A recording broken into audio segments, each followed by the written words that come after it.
हरे कृष्णा।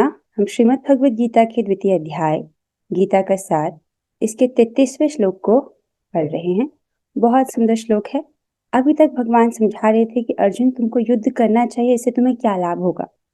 अब यहाँ से भगवान बोल रहे हैं कि अगर तुम युद्ध नहीं करोगे, अपने स्वधर्म का पालन नहीं करोगे तो क्या होगा, इसको बता रहे हैं। पहले हम श्लोक की कुछ आवृत्ति करेंगे। मेरे पूछे बोलेगा। पहले कनक जी आप बोलिए।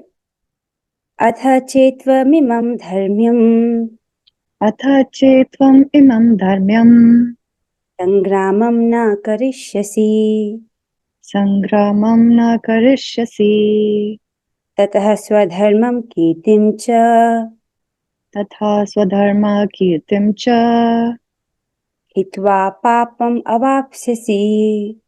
हित्वा पापम् अवाप्स्यसि। ठीक है कनक जी, ओके।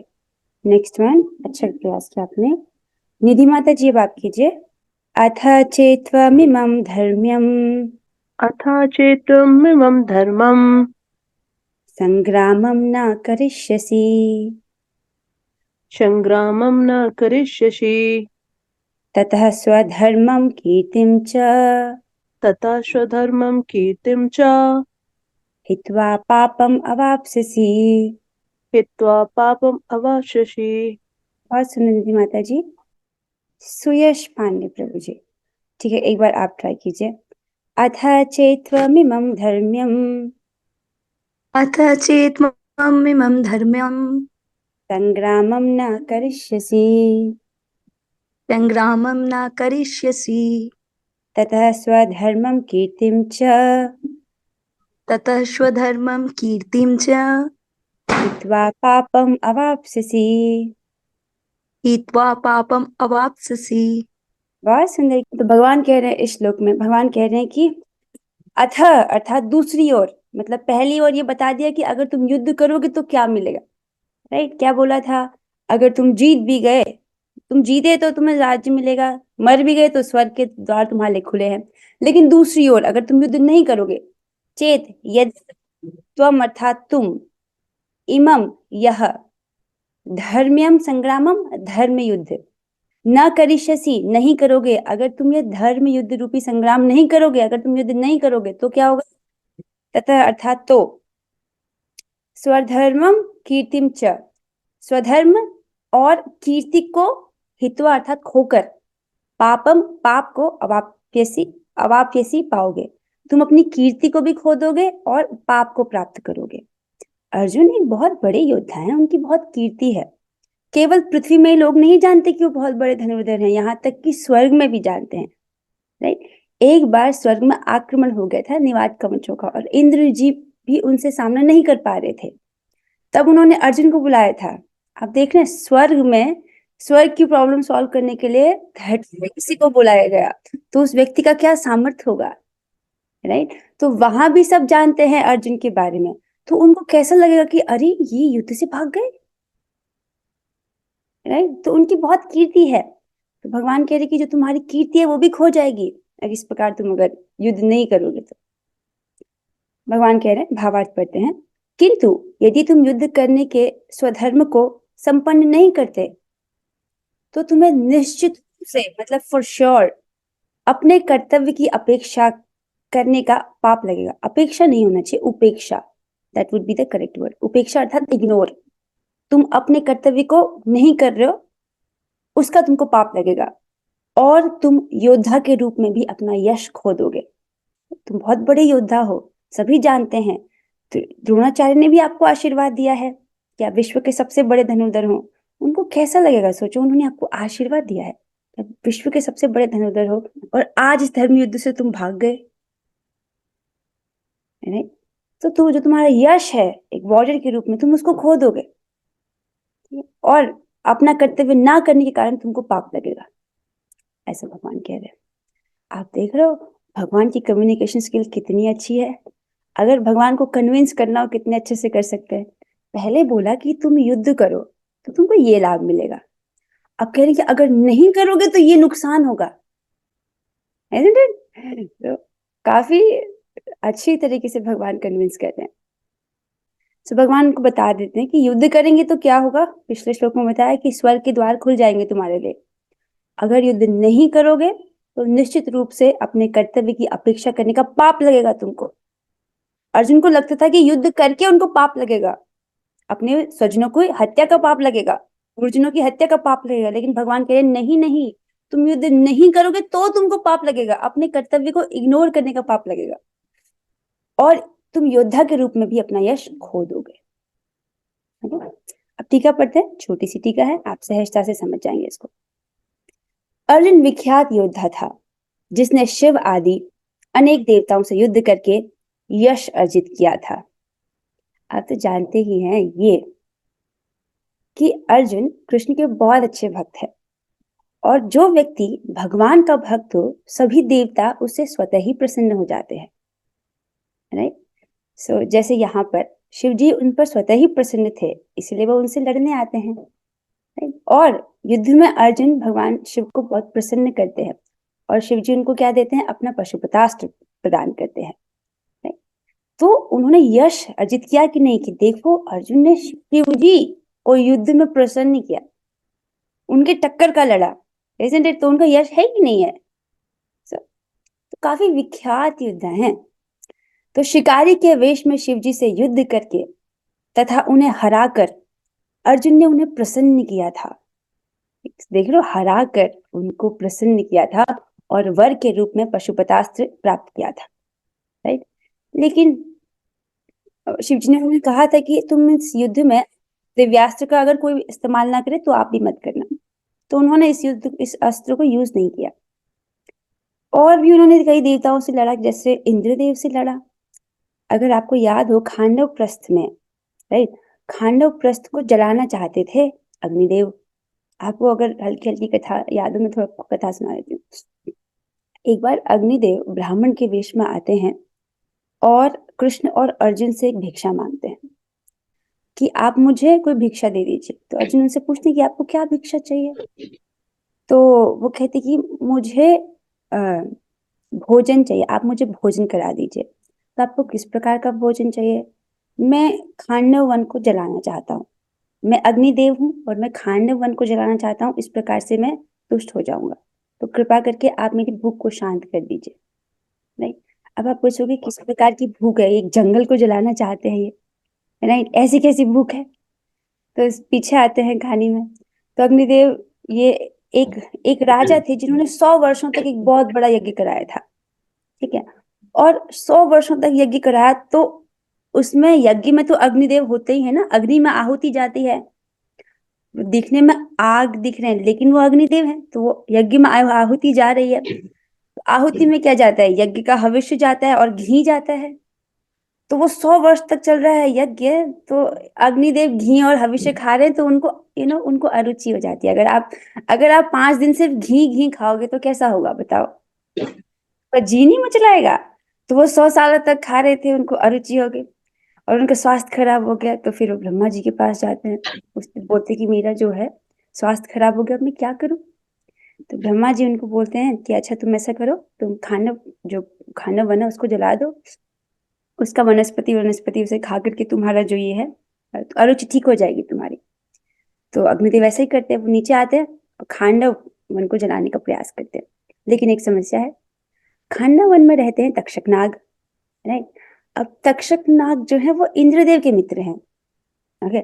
अब जैसे ही ये अग्निदेव जलाने का प्रयास करते हैं खांडव वन को, तो तक्षक नाग अपने मित्र को अप्रोच करते हैं कि ये मित्र सहायता करो मेरी, यहाँ पे आग लगी। और इंद्रदेव क्या करते हैं? बारिश कर देते हैं।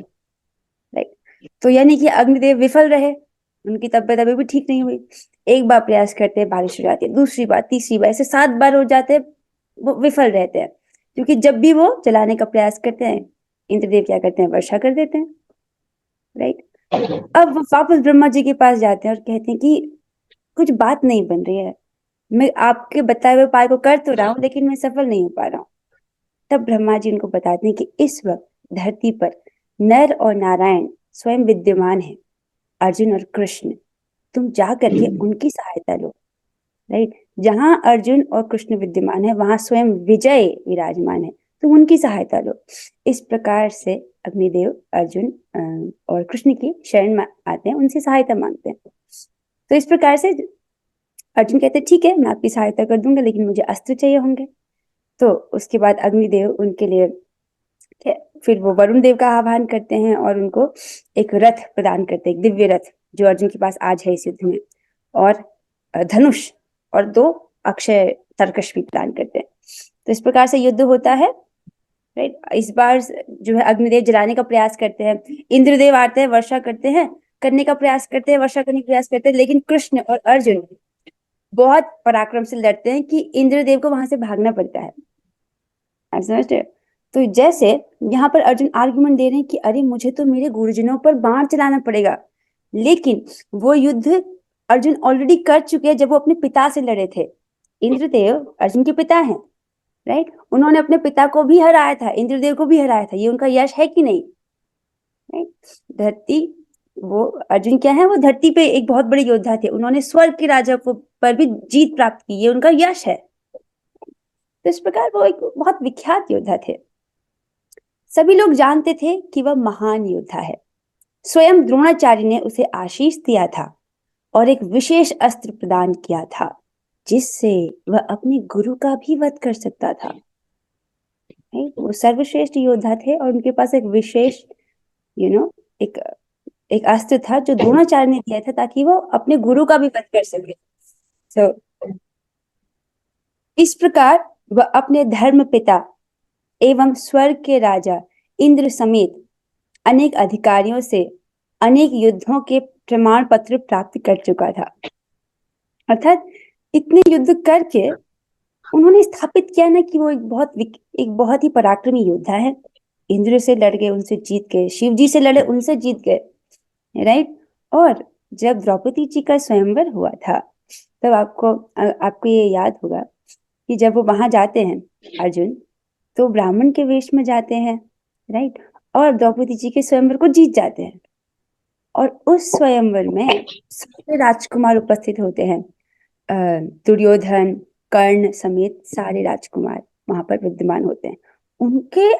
उनको बहुत ठेस पहुंचती है कि किस प्रकार से ये क्षत्रियों की राजसभा में एक ब्राह्मण आकर के इस स्वयंवर को जीत गया, राइट। तो जब वो इस प्रकार जीत जाते हैं स्वयंवर को, तो सारे क्षत्रिय विद्रोह करते हैं और अर्जुन सिंगल हैंडेडली द्रौपदी को बचाते हुए इस प्रकार लड़ते हैं कि सारे राजकुमारों को हरा देते हैं एक साथ, कर्ण इंक्लूडिंग कर्ण। तब वो सब उनके पराक्रम को देखकर समझ जाते कि ये तो कोई बहुत खास योद्धा है, राइट। ही उनका जो वो सबसे प्रमाण पत्र प्राप्त कर चुके थे that he is a very great warrior, बहुत बड़े योद्धा हैं। किंतु यदि वह इस युद्ध का परित्याग करते हैं तो वह न केवल क्षत्रिय धर्म की उपेक्षा का दोषी होगा, अपितु उसके यश की भी हानि होगी। एक तो वो अपने कर्तव्य से च्युत होंगे ही, राइट। उनका कर्तव्य युद्ध करना, अगर वो नहीं करेंगे अपने कर्तव्य से तो गिरेंगे ही, लेकिन जो उनका यश है, उनकी कीर्ति है, जो उन्होंने कमाई है, उसकी भी हानि होगी और नरक जाने के लिए अपना मार्ग तैयार कर लेगा। समझ रहे? सो पहले अर्जुन को भय था ना कि अगर मैं युद्ध करूंगा तो मेरे गुरुजनों का वध होगा, मेरे जो पूरा जो कुल है उसका नाश होगा। तो वो भगवान को आर्गुमेंट देते हैं कि भवती थी अनुसुष्टुमा, मैंने गुरु परंपरा में ऐसा सुना है कि जिन लोगों के कारण ये कुल परंपरा विनष्ट होती है वो लोग सदा नरक में वास करते हैं। भगवान कह रहे हैं नहीं नहीं, ऐसा नहीं है। अगर तुम अपने स्वधर्म का पालन नहीं करोगे, राइट, और युद्ध को नहीं करोगे तो तुम्हारे लिए नरक का द्वार खुलेगा, तो तुम नरक में जाओगे। तो अर्जुन के आर्गुमेंट प्रभुपाद जी बता रहे थे कि वो अज्ञान पर आधारित है, राइट। भगवान ने उनको मोहित कर दिया था माया शक्ति से, तो वो अज्ञान पर आधारित है, लेकिन अब भगवान को ठीक ठीक बता रहे हैं। ओके, अच्छा, आखिरी बात है। दूसरे शब्दों में वह युद्ध करने से नहीं अपितु युद्ध से पलायन करने के कारण नरक का भागी होगा। युद्ध करने से वो नरक नहीं जाएंगे, लेकिन अगर युद्ध से भाग गए, पलायन अर्थात भाग गए, तो नरक के भागी होंगे। बहुत अच्छा श्लोक है, इससे हमें पता चलता है कि अगर हम अपने स्वधर्म का पालन करते हैं तो हमको कीर्ति प्राप्त होती है, और स्वधर्म का पालन नहीं करते तो स्वधर्म ना पालन करने की वजह से हम अपने कर्तव्य से च्युत हो जाते हैं, राइट, और कीर्ति भी चली जाती है। जो भी हमारे कर्तव्य हमको उसे अच्छे से करना चाहिए, नहीं करेंगे तो क्या होगा, यश की हानि होगी, राइट, और अपने कर्तव्य से च्युत तो हम हो ही जाएंगे। अच्छा, तो यहाँ पर ये जो टीका है समाप्त होती है। आई होप आप लोगों को समझ आया होगा। एक ही क्वेश्चन है आज की क्लास से, सो आप हाथ खड़ा कर सकते हो। एक ही प्रश्न है, यदि अर्जुन युद्ध ना करें तो क्या होगा? निधि माता जी, मदन मोहन प्रभु जी, ओके ठीक है, ब्रजभूषण दास प्रभु जी, ठीक है, आज हम नए लोगों को मौका देंगे, नए भक्तों को मौका देंगे। सो अच्छा, आप दोनों तैयार बोल सकते हो, ठीक है। पहले मदन मोहन प्रभु आप बोलिए। हरे कृष्ण माता जी। यदि अर्जुन युद्ध नहीं करेगा तो उसकी कीर्ति की हानि होगी और यश भी चला जाएगा और उनको पाप का भागी बनना पड़ेगा। ठीक है ठीक है ठीक है, अच्छा उत्तर दिया। कीर्ति और यश एक ही होता है, दैट इज करेक्ट। ओके ठीक है, निधि माता जी अब आप भी प्रयास करो। आपने सही उत्तर दिया मदन मोहन प्रभु, हम और भी सुनना चाहते हैं। निधि माता जी हरे एक बार आप कृष्णा। प्रयास करो। हरे कृष्ण। हरे कृष्णा। अगर अर्जुन युद्ध ना करेंगे तो वो मतलब कि नरक के लिए अपना मार्ग खुद ही तैयार कर रहे हैं और अपने क्षत्रिय धर्म की हानि कर रहे हैं और उसके लिए सबसे बड़े दोषी होंगे। अच्छा बोला आपने, और वो अपनी कीर्ति को भी खो देंगे। जी। चलो, that is nice answer. Okay, Suyasha माता जी आप भी बोलना चाहते हो, आप भी बोलिए। आप बताओ क्या समझा। हरे कृष्ण माता जी, ये दोनों आंसर तो मतलब कॉमन है, तो मैं इसको रिपीट नहीं करना चाहूंगी। माता जी, मैंने थर्ड एंड फोर्थ चैप्टर में भी सुना है कि कृष्णा कहते हैं ना कि स्वधर्म होता है ना, वो इजी होता है, परधर्म भयावह। परधर्म करने से भयावह है, यानी कि बहुत डिफिकल्ट होता है। वो इसलिए बोलते हैं, जब भगवान बोलते हैं ना इस सेकंड चैप्टर में, भगवान अर्जुन को बताएंगे कि निष्काम कर्म करो। निष्काम कर्म यानी कि पहले कि उस कर्म को करो और उसके बाद उसकी कर्म फल के प्रति अटैचमेंट को छोड़ दो, और उससे आपका अंतःकरण की शुद्धि होगी, फिर आप ज्ञान साधना में चले जाओगे। ज्ञान योग के बारे में बताते हैं ना, ये फर्स्ट 6 चैप्टर एक्चुअली ज्ञान योग ही है, ज्ञान है। सेकंड नेक्स्ट 6 चैप्टर इज भक्ति योग, एंड लास्ट जो 6 चैप्टर है वो ज्ञान योग की जो साधना होती है उसके बारे में बताया जाता है। तो ऐसे करके हमारा भगवत गीता डिवाइडेड है। तो इसमें भी निष्काम कर्म योग के बारे में भगवान शायद अभी तक स्टार्ट नहीं किए हैं, लेकिन इसमें ही स्टार्ट करेंगे। तो उसमें भगवान बताते हैं अर्जुन को कि आपका धर्म है कि आप निष्काम कर्म करके इसको मेरे को बिना अटैचमेंट से समर्पित कर दो। तो अभी तक मैं इतना ही बोलूंगी माता जी, धीरे धीरे आगे होगा तो आगे भी डिस्कस करेंगे। हरे कृष्णा। हरे कृष्ण माता जी, बहुत अच्छा बोला आपने। हाँ, आपने बहुत इंटरेस्टिंग पॉइंट बोला कि देखो, भगवान पहले के 2 श्लोकों में बता चुके हैं कि अगर तुम ऐसा करोगे तो तुमको ये लाभ मिलेगा। क्या लाभ मिलेगा? स्वर्ग जाने का लाभ मिलेगा।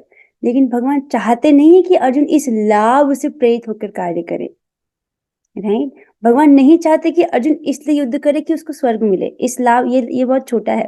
भगवान उनको समझाएंगे आगे के श्लोक में कि तुम निष्काम होकर के करो, राइट, और मुझे अर्पित करते हुए चलो। तो जो कि भगवान अभी हिंट दे रहे हैं यहाँ पर, जिसको एक्सप्लेन करेंगे वो चैप्टर 3 में, कर्मयोग में, राइट। अभी हिंट देंगे, अभी बोला नहीं, अभी हिंट देंगे, उसके बाद उसको एक्सप्लेन करेंगे चैप्टर 3 में। ओके, सौम्यदीप प्रभु आप कुछ कहना चाहते हैं, बोलिए। कोई भक्ति कर रहा है बहुत ज्यादा से ज्यादा, भक्ति में प्रगति करना चाहता है ज्यादा भक्ति करके, उसके वजह से उसका जो कर्तव्य कर्म है वो थोड़ा सा ढीला पड़ रहा है, मतलब उतना ज्यादा ध्यान नहीं दे रहा। तो उससे क्या उसके भक्ति में कुछ प्रभाव पड़ेगा, मतलब पतन होगा, उसका कर्तव्य कर्म नहीं कर रहा है, पाप कर रहा होगा। पाप कर रहा ये है भी क्या पाप है? मतलब वो कर्तव्य कर्म मतलब नहीं कर रहा। कोई अगर अनन्य भक्ति कर रहा है और वो अगर वर्णाश्रम के कर्तव्य में थोड़ा ढीला पड़ रहा है, तो क्या उसको पाप लगेगा? यस ये है ना प्रश्न आपका। Yes yes. तो प्रभु जी, अगर मैं इसको आपको हाँ अनन्य भक्ति का अर्थ, जैसे कुछ बहुत सारे भक्त हैं जो सुबह की क्लास में नहीं आए थे, मैं उनको बता देती हूँ। अनन्य भक्ति का मतलब होता है कि आपका साधन और साध्य की अनन्यता। साधन अर्थात कि आप कौन सा मीडियम आपने चुना है, राइट। तो साधन की अनन्यता अर्थात हम भक्ति योग ही करेंगे, हम कर्म योग नहीं करेंगे, ज्ञान योग नहीं, ध्यान योग नहीं, भक्ति योग ही करेंगे। यह है साधन की अनन्यता। और साध्य की अनन्यता अर्थात कि हम क्यों कर रहे हैं साधन भक्ति, ताकि हम भगवान की प्रेमा भक्ति प्राप्त कर सके, राइट। हमको भोग नहीं चाहिए, भुक्ति नहीं चाहिए, मुक्ति नहीं चाहिए, मोक्ष नहीं चाहिए, राइट, भोग नहीं चाहिए, मोक्ष नहीं चाहिए, आपको सिद्धियां नहीं चाहिए, आपको भगवान की प्रेमा भक्ति चाहिए। तो आप साधना भक्ति कर रहे हो, क्यों कर रहे हो? भगवान की प्रेमा भक्ति प्राप्त करने के लिए। यही सेम बात भगवान कहाँ बोलते हैं? चतुश्लोकी भागवत में, अन्य व्यतिरेकाभ्याम, उसमें भगवान यही सह रहस्य इस वाले श्लोक को बोलते हैं कि आप जो भक्ति है, मेरी प्रेमा भक्ति को प्राप्त करो। और इसका रहस्य क्या है, इसका अंग क्या है? साधना भक्ति के माध्यम से, राइट। तो ये है अनन्य भक्ति। जब आप इस फिक्स होकर के आप भक्ति करो कि मुझे भगवान की प्रेम भक्ति प्राप्त करनी, इसलिए साधना भक्ति करो। अगर कोई व्यक्ति ऐसा कर रहा है और अपने वर्णाश्रम के कर्तव्य को ठीक से नहीं पालन कर रहा है, तो क्या उसको पाप लगेगा? This is your question. तो देखिए, मैं इसको प्रभुपाद जी के टीका पर आधारित होकर बोलती हूँ। पिछले क्लास में हमने पढ़ा था, अगर वो देहात्मक बुद्धि से ऊपर उठ गया है, अपने आप को देख पा रहा है अलग शरीर से, तब उसका एक ही कर्तव्य कि वो भक्ति करे। तब वो नहीं भी करता अपने कर्तव्य, उसको कोई हानि नहीं है। लेकिन अगर अभी भी देह में अध्यास है, तब उसको कर्तव्य अपने करने चाहिए, राइट। वो व्यक्ति की योग्यता पर डिपेंड करता है। मैं प्रभुपाद जी की टीका पर आधारित होकर के आपको बता रही हूँ। हमने यही पढ़ा है, स्वधर्म जब तक उसके देह में अध्यास है, देह मान रहा है, तब तक उसको अपने कर्तव्य करने चाहिए वर्णाश्रम के माध्यम पर। लेकिन अगर इससे ऊपर उठ चुका है, तब फिर वो भक्ति करे, राइट। अगर बीच में है तो दोनों करे, मतलब भक्ति करे लेकिन कर्तव्य को कॉम्प्रोमाइज नहीं करे, कर्तव्य को छोड़े ना, ठीक है। हमको यही सिखाया जा रहा है कि आप भक्ति करो, लेकिन अभी आपको कर्तव्य छोड़नी नहीं है, ओके। ठीक है प्रभु, आपका ना माइक थोड़ा सा वो प्रॉब्लम कर रहा है। अब इसी के साथ बहुत अच्छा डिस्कशन रहा, आप लोगों ने बहुत अच्छे प्रश्न किए, सो बहुत इंटरेस्टिंग रहा ये। ऐसे अच्छा लगता है कि आप लोग भी कुछ पढ़ते हो and you have some question, this is very nice. चलो इसी के साथ हम आज की क्लास को यहीं पर विराम देते हैं। हम 3 बार हरे कृष्ण महामंत्र करेंगे। आप लोग अपने माइक को ऑन कर लीजिए, हम सब साथ में करेंगे। Let's do together. Hare Krishna Krishna Krishna Krishna Hare Hare Ram Hare Ram Hare Hare Hare Krishna Krishna Krishna Hare Ram Hare Ram Hare Krishna